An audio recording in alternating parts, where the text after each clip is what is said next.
Welcome to Decrypt Crypto. This is a new series that we're going to be doing, and it's focused on new investors who want to learn about cryptocurrency but don't quite know where to go. And we're going to make sure that this is extremely simplified. So with that being said, the subject we're discussing today in episode 1 is what is a cryptocurrency. First of all, cryptocurrencies is 100% digital. We don't have anything physical such as cash like we have with the US dollar, the euro. So it's 100% digital and only accessible through the internet. Secondly, everything is actually encrypted using cryptography. Okay, so I'm going to give you a very easy example for you to understand. Let's just say that you go to the bank and you have an account with that bank and you put in your ATM card or your debit card into the cash machine or the ATM and you put your PIN in and press enter. You are actually now accessing your account, and once you get that PIN correct, you now have access to your account.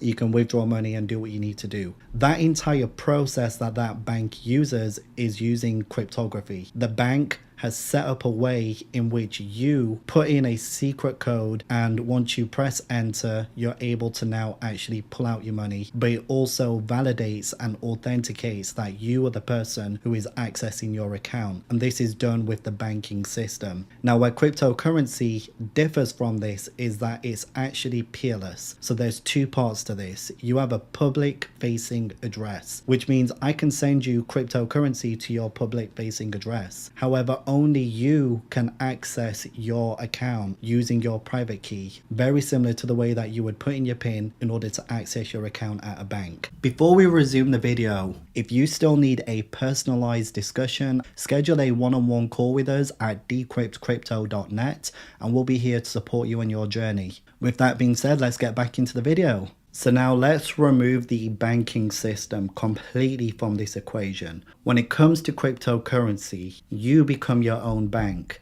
And in doing so, each transaction that you partake in is recorded on something called a blockchain. So you no longer need a bank to centrally record any transaction that you make, whether you're spending or receiving money. It's no longer recorded on a banking system which they can access from their computers. Rather, every transaction is recorded on something called a blockchain, which is innately built within each layer 1 cryptocurrency. So in the next video, we're going to actually be covering the different types of cryptocurrencies. You probably heard of Bitcoin, you probably heard of Ethereum, but you're probably wondering what the differences are between them. So in the next video, we're going to cover that in a little more detail, but keep it extremely simple. With that being said, see you on the next episode. Have a great day.